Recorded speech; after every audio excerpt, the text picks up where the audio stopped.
ሚክሎል የመቻል ሚዛን ከስዩም ገብረ ሕይወት ክፍል 2። ቴፕ ሪከርደሩ አሁንም መሽከርከሩን ቀጥሏል። የተናጋሪው ድምፅ ግን በተለያዩ አዲስ ድምጾች እየተዋጠ መጥቷል። ጩኸት፣ ፉጨትና ጭብጨባም ነግሷል። ዝም በል በቃ፣ ቀዌ ጉግሳ በቃ፣ ጆሮ ጆሮ ጆሮ ጆሮ ጆሮ በቃ፣ ወያኔ ወያኔ ወያኔ አንፈልግም። ዝም ብለው ቀጥል፣ ይቀጥል፣ ተው ይናገር። አዎ ይቀጥል፣ ጉግሳ ቀጥል። አንፈልግም፣ በቃ ቀዌ በቃ አንፈልግም። አዎ ቀዌ በቃ፣ ፍልስፍና ሌላ፣ የአገር ጉዳይ ሌላ። በቃ ቁጭ በል እያሉ ተደራርበው ይሰሙ ከነበሩት ጩኸቶች መሃል ደመቅ ያለ ጭብጨባ ሰብሮ ወጣ። ማረጋጊያ ይመስላል። እሱን ተከትሎ አንድ ናር ያለ ድምፅ መሰማት ጀመረ። እስኪ አሁን ሁሉም ዝም በል፣ መጀመሪያ ሐሳቡን ይጨርስና መቃወም ካለብን እንቃወማለን። እንዴት አድርገን ነው ታዲያ ተወያይተን አንድ ነጥብ ላይ የምንደርሰው? ሰው አስተያየቱን እንዳያሰማ እያገድን ማነህ እንተና ዝም ብለህ ቀጥል፣ ባይሆን ፈጠን ብለህ ልትል የፈለግኸውን አስጨብጠን ከማለቱ እስካሁን ሲደመጥ የቆየው ተናጋሪ ድምፅ ብቅ አለ። እስቲ እዚህ ላይ አቁምልኝ አለ ኮሎኔል አድነው ባልቻ በስጨት ብሎ። እሺ ጓድ ኮሎኔል ብሎ ሻለቃ አስታጥቄ ማጫወቻውን ቀጭ አደረገው። አይኖቹ ከኮሎኔል ላይ አልተነሱም። እንደ ልቡ ለመፈራገጥ ያቃተውን ሰውነት ንቅናቄ እስካሁን እያጣጣቡት መሆን አለባቸው። የምን ሰበካ ነው ደግሞ ብላችሁ የምታስደምጡ? እባክህ ለመሆኑ የሚስጥር ቀረጻውን የሰሩ ሰዎች ስራው ለምን እንደሚፈለግ ገብቷቸዋል? አደገኛ ያልናቸውን ተማሪዎች ንግግር ብቻ እየመረጡ እንዲቀርጹልኝ አልኩኝ እንጂ የማንንም ቀባጣሪ ቅዠት ተሸክማችሁ ኑ ብያለሁ። ጥሩ፣ አንተም ራስህ ግልጽ ያለ መመሪያ የሳጣቸው አይመስለኝም ነው ወይስ ተማሪው ነገር ዓለሙን ትቶ ሌላ ሰበካ ሲያዳምጥ መዋል ጀምሯል ልትሉን ነው? አለ ኮሎኔል አድነው ባልቻ። አይኖቹ ከሻለቃ አስታጥቄ አናት ላይ ለመገንበር ያቆበቆቡ ቋጥኝ መስለዋል። ድምፁም ሻከርና ናር ያለ ነበረ። ይሄም ከዋነኞቹ ተጠርጣሪዎቹ አንዱ ነበር ጓድ ኮሎኔል አለ ሻለቃ አስታጥቄ ከጎኑ ከነበረው ወረቀት ላይ አይኑን ጣል አድርጎ። በልቡ ምን አስቸኮለ እያለው መሆኑ ያስታውቃል። የትኛው ነው እሱ? ማን የሚባለው ነው? አለ ኮሎኔል አድነው ባልቻ እሱም በእጁ የያዘው ወረቀት ላይ ሰፍሮ የነበረውን የስም ዝርዝር እየተመለከተ። እሱማ ልጆቹ ጉግሳ ቀዌ ያሉ ሲጮሁ ሰምተነዋል ብዬ ስለገመቱ ነው። አዎ ትክክለኛ ስሙማ ጉግሳ ሙሳ ነው። ቀዌ ሲሉ ቀውስ ማለታቸው ነው። አራተኛ ተጠርጣሪ ብለን ነበር የያዝነው። ሻለቃ አስታጥቄ አቅርቦለት የነበረውን ዝርዝር ዘገባ ኮሎኔሉ በሚገባ እንዳላስተዋለው ገመተ። መብሸቁ ከሁኔታው ያስታውቃል። ግን እኮ ይሄ የሚቀባጥረው ነገር ሁሉ ከፖለቲካ ጋር የሚገናኝ አይመስለኝም። ደግሞ ንግግሩም ከመነሻው ጀምሮ የተቀረጸ አይመስለኝም አለ ኮሎኔሉ እንዳቀረቀረ። አዎ ጓድ ኮሎኔል ሊሆን ይችላል። ይሄን ካሴት ያዘጋጀነው ከተለያየ ቦታ ከተቀረጹት ከአራቱ ካሴቶች ላይ ጥራት ያለውን በጥንቃቄ እየመረጥን በማዋሃድ ነው። በዚህም ስብሰባ ላይ የተቀረጸው ድምፅ የሚጀምረው ግን ከዚሁ ነው። ምናልባት ቀራጮቹ ሳይመቻቸው ቀርቶ ያመለጣቸው ሊኖር ይችላል። ግን ምን እሱ ታዲያ የኔ ችግር ነው? ማን ነበር ይህንን ማስተካከል የነበረበት? የተሸከምነው የሀገርና የሕዝብ ኃላፊነት መሆኑን ልብ እያልን እንጂ ሻለቃ አስታጥቄ። እሺ አሁን እሱን ተወውና ለመሆኑ ይሄ ማን ነበር ስሙ? አዎ ጉግሳ ቀዌ የሚሉት የቀባጠረው ላንተ ስሜት ሰጥቷል? ይገርማል እኮ። እስኪ አሁን እዚህ መሃል የመሆን ያለመሆንን ጥያቄ ምን አመጣው? አለ ኮሎኔል አድነው ባልቻ ሻለቃውን በግንባሩ እየተመለከተው። የንግግሩን መሪ ሐሳብ እኔም በደንብ አድርጌ ጨብጬዋለሁ ለማለት የፈለገ መሆኑን ያስታውቅበታል። መሆን አለመሆን የሚለው አባባል አንድ ተውኔት አስታውሶታል። ተውኔቱን መሃል ላይ አቋርጦት ቢወጣም አባባሉን ግን አይረሳውም። አንድ ጓደኛው እየደጋገመ አሰልችቶት ነበር። አዎ ጓድ ኮሎኔል የሚለው ነገር በእርግጥም እንዳለ ሲታይ በራሱ በጣም ስሜት የሚሰጥ ይመስለኛል። ምናልባት ከያዝነው ጉዳይ ጋር ያለውን ግንኙነት ለማወቅ ትንሽ ያስቸግር ይሆናል እንጂ ንግግሩ ደግሞ ያለቀ አይመስለኝም። ለምን ግን እስከ መጨረሻው ከሰማነው በኋላ ከማለቱ ኮሎኔሉ ጠደፍደፍ እያለ አቋረጠው። አዎ እስቲ ራሱን ይህንኑ ንግግር እንደገና ድገምልኝ። ኮሎኔል አድነው ባልቻ ሲጋራውን ለኮሰ። ሻለቃ አስታጥቄ ካሴቱን ወደ ኋላ ጠንጥኖ እንደጨረሰ ልቀጥል ጓድ ኮሎኔል አለው። ኮሎኔሉ በቅንድቡ ምልክት እንደሰጠው ማጫወቻውን ጫን አለው። ኮሎኔል አድነው ባልቻ ከመጀመሪያው በበለጠ ትኩረት እያዳመጠ ይመስላል። በየመሃሉ ራሱን ይነቀንቃል። ይደገምልኝ ያለው ንግግር አልቆ ተናጋሪውን አቋርጦት የነበረው ሁከት አልፎ ያው ድምፅ ንግግሩን እንደገና የሚቀጥልበት ቦታ ላይ ሲደርስ ሻለቃ አስታጥቄ ቴፕ ሪከርደሩን አስቆመው። እዚህ ድረስ ነበር ቅድም ያዳመጥነው። ጥሩ፣ አሁንም ይቀጥል። እንደዛ ይመስላል። በጣም የሚገርም ነው።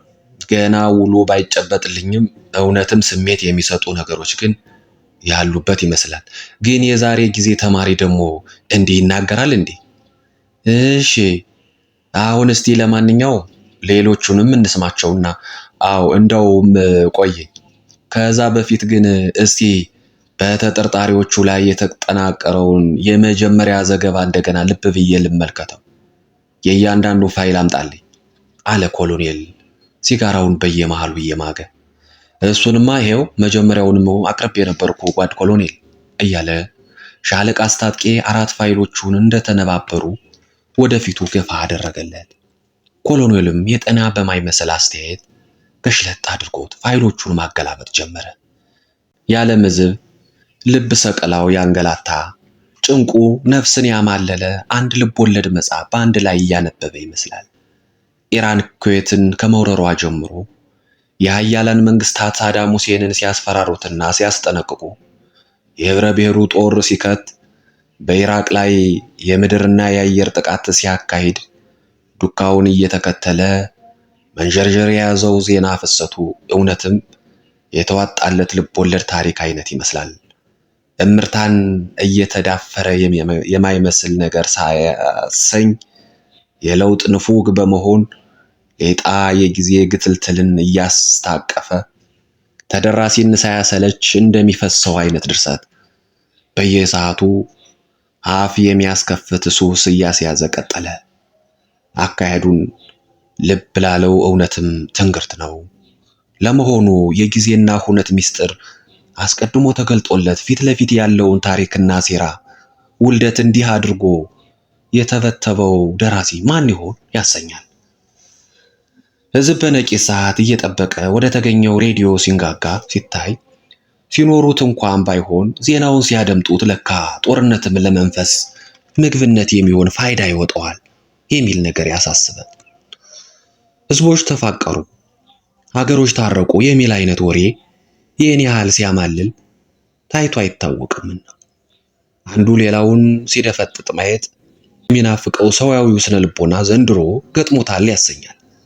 ጊዜ ላምሮት የቸረው የመካከለኛው ምስራቅ ውጥንቅጥ የወሬ ቀልቡን ተረፍርፍ አድርጎ እየሰፈረ አንበሽብሾታል።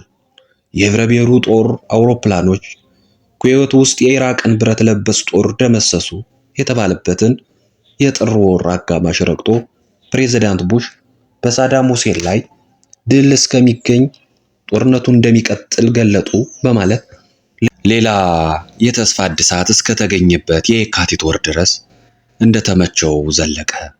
የኢትዮጵያ ሕዝብ ደግሞ የመካከለኛውን ምስራቅ ገሞራ እንደ ፀሐይ ግባት በሩቁ እያየ ይማልላል እንጂ እንደሌላው ሁሉ ሙሉ የማድነቅ ነፃነት አልነበረውም። በራሱ ምድር ላይ እየጋመ ያለውን እሳት ሙቀት የግዱን አብሮ ማጣጣም ነበረበት። ሙቀቱ እየተሰማው ነው።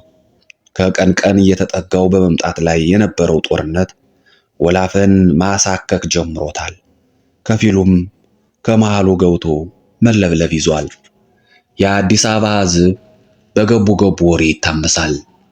ሁሉም በየጓዳው ሙጥኝ ብሏቸው የሚያመሸው የዜና ማሰራጫዎች የሚሉት ሁሉ ይፋጃል። የእሳቱን ወላፈን በየቀኑ ያስጠጉታል። በወያኔ የተያዘ እያሉ የጠሩት ክፍለ ሀገራት እያደረ ወደ መሃል እየቀረበ መጣ። የኢህአዴግ ሬዲዮ ጣቢያ ደግሞ ማርኪያለሁ፣ ደምስሻለሁ፣ ተቆጣጥሬያለሁ እያለ በየቀኑ የሚቆጥረው ጦርና የሚጠቅሰው አካባቢ ብዛት በየትኛውም መልኩ ማስደንገጡ አልቀረም። ለማረጋገጫ የሚሆን ዜና ከመንግስት የዜና ማሰራጫዎች አልተገኘም። የአሜሪካና የጀርመን ድምፅ የአማርኛ ፕሮግራሞች የኢህአዴግን ሬዲዮ ጣቢያ በመጥቀስ እገሌን ክፍለ ሀገር ጦር ደምስሰናል፣ እገሌ የሚባለውን ቦታ ተቆጣጥረናል ይላሉ እያሉ በየቀኑ የሚያሰራጩትን ዜና እውነት አድርጎ መቀበል የግድ እየሆነበት የመጣ ይመስላል። የመንግስት የዜና ማሰራጫዎች ካጠበቧቸው የቅስቀሳ ፕሮግራሞች መካከል ጣልቃ በማስገባት መንግስት እያደረገ ነው የሚሉትን የሰላም ጥረት፣ የልማት እንቅስቃሴ፣ ህዝባዊ ስብሰባ እንዲሁም የአብዮታዊ ሰራዊቱ ተጋድሎ ከመጠቃቀስ አልፈው በዜናነት በቀጥታ ስለ ጦርነቱ የሚሉት ነገር ሳይኖር እንዲሁ ዳር ዳር እንዳሉ ወርሃ ጥር 1983 ተገባደደና አጅሬ የካቲት ከተፋለ። አንዱ ገደቢስ፣ ሌላው ወርሃ ድል፣ አንዱ ደግሞ መተተኛ እያለ ተቀበለው። በፕሬዝዳንት መንግስቱ ሰብሳቢነት ከፍተኛ ህዝባዊ ስብሰባ እየተካሄደ ነው። በደብረ ታቦር ግንባር የሚገኘው አራተኛው ሜካናይዝድ ክፍለ ጦር ለፈጸመው አኩሪ ጀብዱ ከመንግስት ምክር ቤት የተፈቀደለትን ሜዳይ ተቀበለ። ፕሬዝዳንት መንግስቱ በኢሉባቡር ልዩ ልዩ የልማት እንቅስቃሴዎችን ጎበኙ። በፕሬዝዳንት መንግስቱ ሰብሳቢነት በነቀምቴ ከፍተኛ ስብሰባ እየተካሄደ ነው። በኤርትራ ራስ ገዝ ያለውን ችግር በሰላም ለመፍታት ከሻቢያ ጋር ንግግር እንደሚጀመር ተገለጠ እና በመሳሰሉት ዜናዎች ብቻ ከጥር አጋማሽ ጀምረው ሲንደረደሩ የቆዩት የመንግስት የዜና ማሰራጫዎች በኢህአዴግ ተያዙ ስለተባሉት አካባቢዎች በቀጥታ ለመናገር አንደበታቸው ተባ ማለት የጀመረበት የካቲት ወር ላይ ተደረሰ። ሰኞ የካቲት 18 ቀን 1983 የመንግስት ምክር ቤት ወያኔና ሻቢያ የሰላሙን ጥረት በመናቅ ከዋሽንግተን ድርድር ጎን ለጎን ጦርነት መክፈታቸውን እንደመነሻ በማድረግ ቆንጠጥ ያለ መግለጫ ለኢትዮጵያ ሕዝብ አስደመጠ። መግለጫው እየመጣ ላለው ጊዜ አደገኛነት መንግስት ራሱ ዕውቅና የሰጠበት ከመሆኑም በላይ አስቸኳይ መፍትሄ ይሄው ብቻ ነው ብሎ እንካችሁ ያለው ዱብዳ ነበር። አሁን በከፈቱት ጦርነትም በሰሜን፣ በደቡብ ጎንደር፣ በምስራቅ፣ በምዕራብ ጎጃም፣ በመተከል፣ በሰሜንና በደቡብ ወሎ፣ በሰሜን ሸዋና በአሰብ ራስ ገዝ ሕዝብ ላይ የባርነት ቀንበር ለመጫንና ለማዋረድ በእብሪትና በንቀት ተነስተዋል። ስለዚህ በዚህ አካባቢዎች የምትገኘው ሕዝብ ሁሉ ከአሁን ቀደም ሀገርህንና ክብርህን ለመጠበቅ እንዳረጋገጥከው ሁሉ አሁንም በህልውናህና በአገርህ ላይ የተነሳብህን አስከፊ ጦርነት ለመቋቋምና ለመደምሰስ ወንድ፣ ሴት፣ ወጣት፣ አረጋዊ ሳትል ከአብዮታዊ ሰራዊትና ከህዝባዊ ሰራዊታችን ጋር በመሆን መሳሪያ ያለህ በመሳሪያህ፣ መሳሪያ የሌለህ ባለህ ኃይልና አቅም ሁሉ በመጠቀም በመረጥከው የጎበዝ አለቃ በአርበኞችና በፖለቲካ አካላቱ ስርዓት መሪነትና አዝማችነት ፈጥነህ ተንቀሳቀስ። የመጣብህን ጠላት በምታቀው ሸለቆና ሸንተረር መግቢያና መውጫ በማሳጣት ኢትዮጵያዊ ጀግንነትህን አስመስክር። በወገንህ፣ በቤተሰብህ፣ በቀይህና በአገር ላይ የተቃጣውን ግፍና ውርደት ለማክሸፍና የታሪክ ተወቃሽም ላለመሆን ሳትውል ሳታድር በጠላቶች ላይ ክንድህን አንሳ። በተቀሩት የራስ ገዝና የአስተዳደር አካባቢዎች የምትገኝ ህዝብም በተላለፈው መልእክት መሰረት በፖለቲካ ስርዓቱ አካላት አስተባባሪነትና አመራር ለማንኛውም ግዳጅ ተዘጋጅተህ በተጠንቀቅ ተጠባበቅ። ኢትዮጵያ ትቅደም። የኢትዮጵያ ሕዝባዊ ዲሞክራሲያዊ ሪፐብሊክ መንግስት ምክር ቤት። ቆንጠጥ ያለውን ይህንን መግለጫ ሕዝብም ቆንጠጥ ብሎ አደመጠው። መግለጫው ለጥሪው እገሌ ተገሌ ብሎ የለየው የህብረተሰብ ክፍል አለመኖሩን የተረዳው አድማጭ አቋሙና አመለካከቱ ምንም ይሁን ምን አብዛኛው ግን በጋራ ልብ ያለው ነገር ያለ ይመስላል። ጦርነት እሳት መሆኑን አልጠረጠረም። ሳይቃጠሉ የማይቀምሱት ስንቅ ታሪክ ጭኖለት ወደሱ እየጋለበ መሆኑን ገምቷል። የቁርጥ ቀን መጣች የሚለው አንደበት ብዙ ነው። በአዲስ አበባ ዩኒቨርሲቲ ደግሞ ሌላ እሳት ከተለኮሰ ዋላ ደር አለ። የወቅቱ የፖለቲካና የጦርነት ገሞራ ፍንጣሪ ቀድሞ ያረፈው በሱ ቀዬ ይመስላል። እሳቱ ከቀን ቀን እየጋመ በመሄድ ላይ ነው። በተለይ በ6 ኪሎ ግቢ መላማት የጀመረው ወያኔ ጎንደርና ጎጃምን ተቆጣጠረ በተባለበት ሰሞን ነበር። ጎጃም በአንድ ቀን ተያዘች የሚል ወሬ ተሰማ። በማግስቱም ሌላ ተጨመረ። ጎጃምም ኩዌት ተባለች አሉ የሚል ወሬ በተማሪው መሃል በሰፊው ተሰራጨ። ስያሜው የተወለደው ኢራቅ ኩዌትን ለመውረር ከወሰደባት የጊዜ ፍጥነት ጋር ተነጻጽሮ መሆኑ ልብ ተብሏል።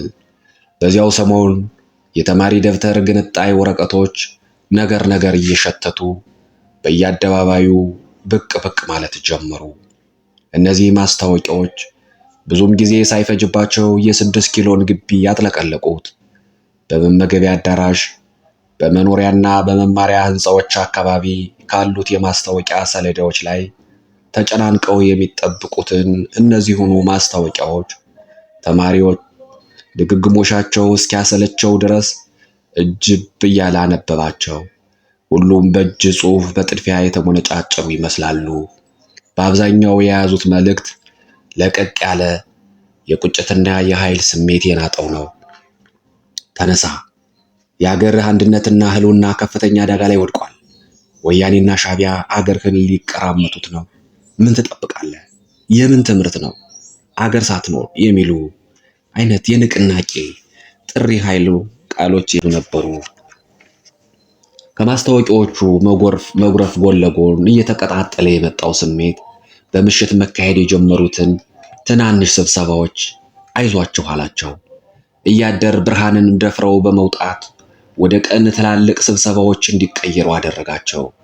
በሌሎቹም የዩኒቨርሲቲ ግቢዎች እንቅስቃሴው በተመሳሳይ ሁኔታ እየተካሄደ ነው ቢባልም የ6 ኪሎ አያያዝ ግን ንዝረቱ ማንንም ያዋትታል። ለፈለገውም ለፈራውም ስጋትን እኩል ሻሞ ማለት ይዟል።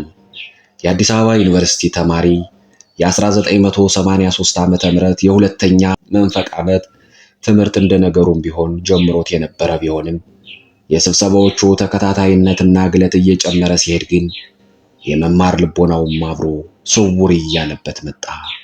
ጉዱ እስኪለይ ማስተማርና አናቋርጥም ይሉ የነበሩት ጥቂት መምህራን እግር እየተከተለ እንደ ዘኬ ለቃሚ በፈራ ተባ የተገኘውን መለቃቀም ከያዘው አንዳንድ ተማሪ በስተቀር አብዛኛው ትምህርቱን እርግፍ አድርጎ ትቶታል።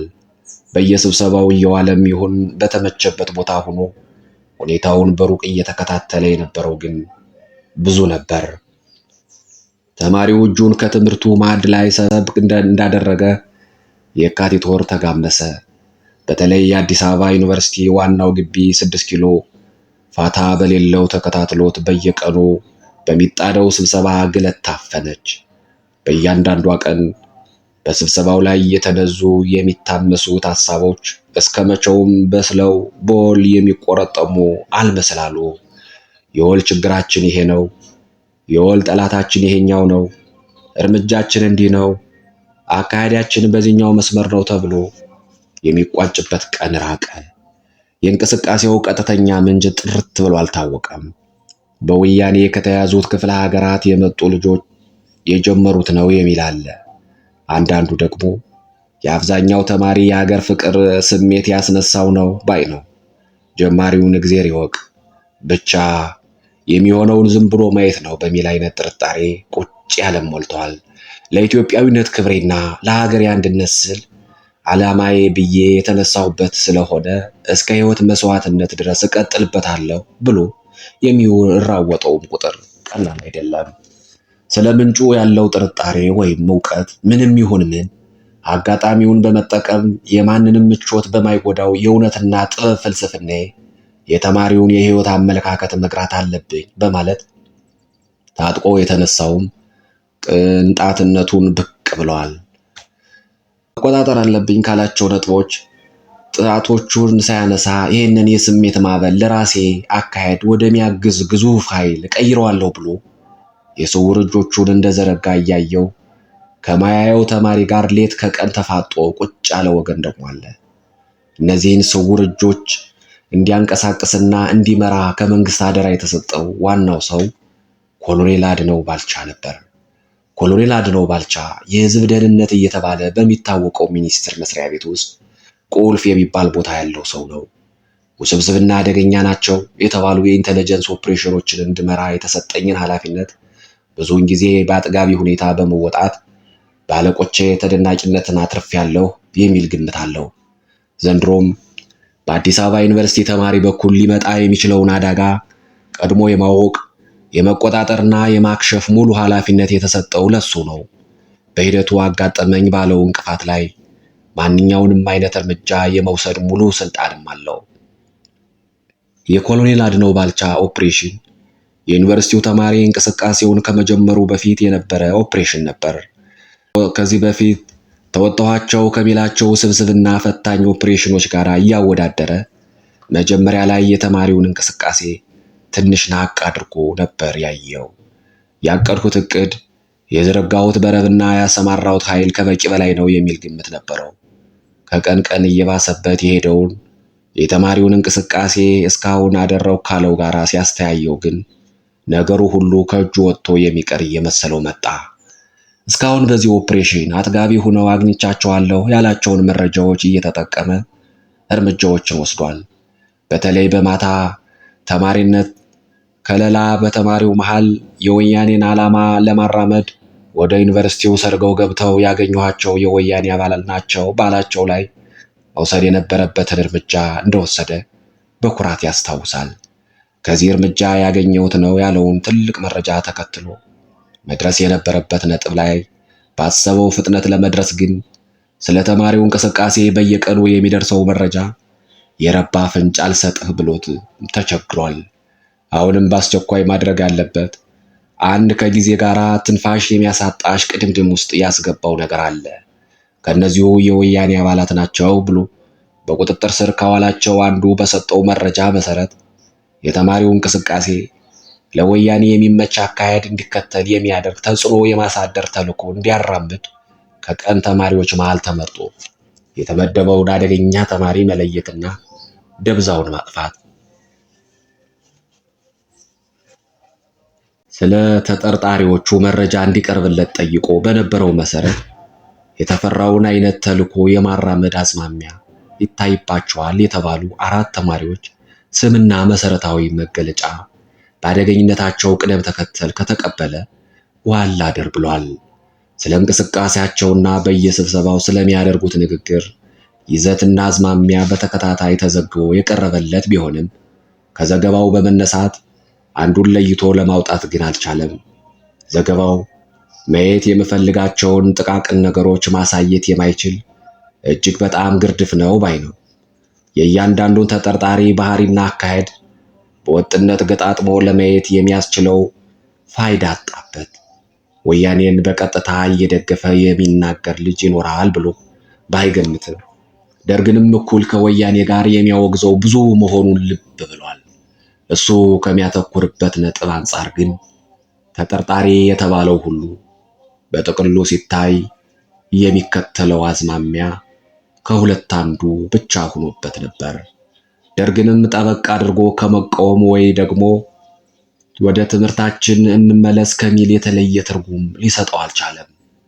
በኮሎኔል አድነው ተልዕኮ ሁለቱም የማይፈለጉ ነገሮች ናቸው። የትኛውም አካሄድ ከቁጥጥሩ ውጭ እንዳይወጣ መደረግ አለበት።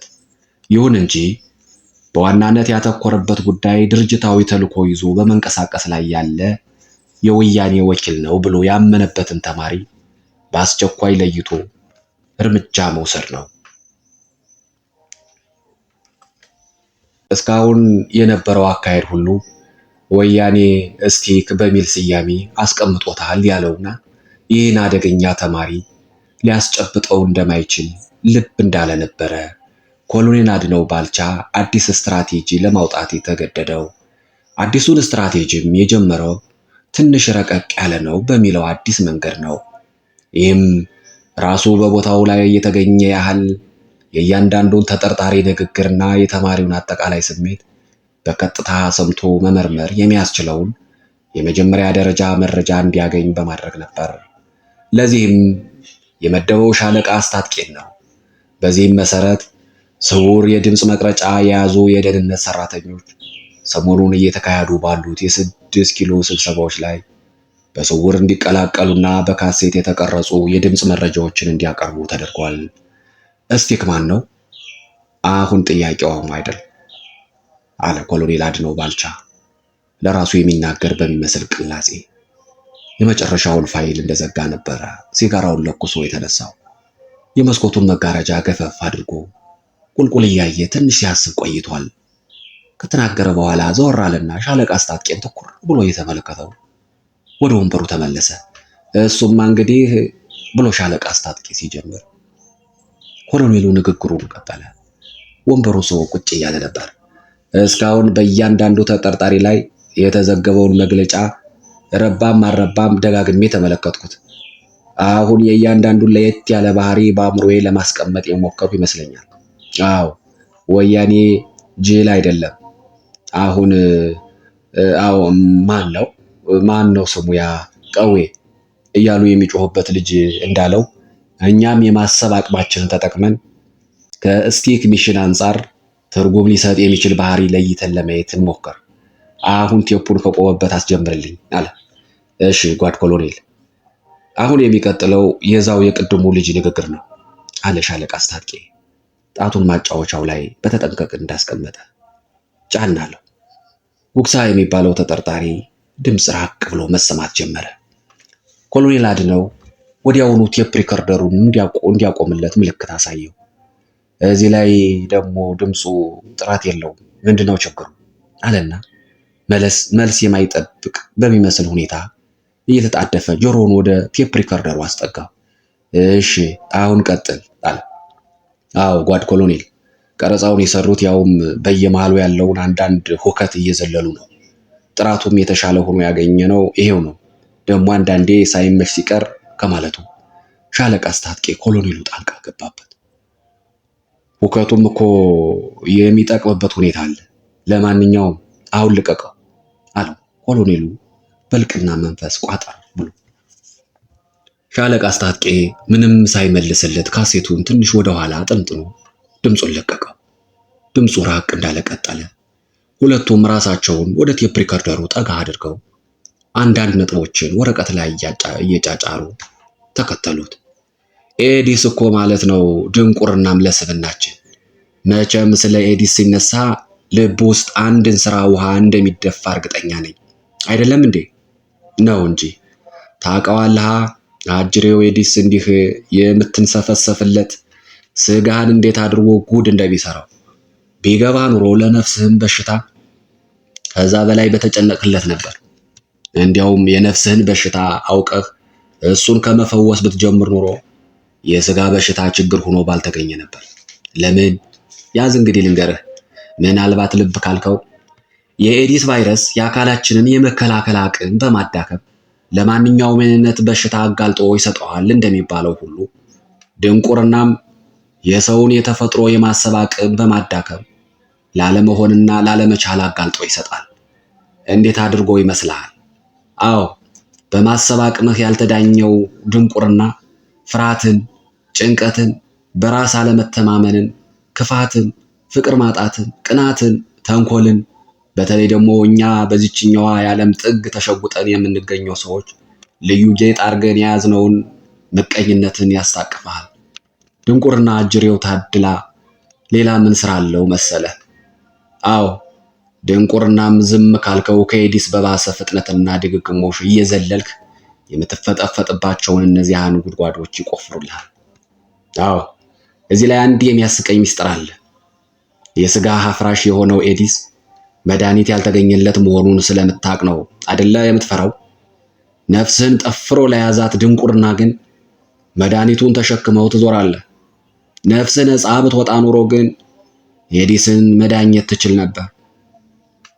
እና ይህንን ሚስጥር ልብ አለማለትህ እውነትም ያስቀኛል።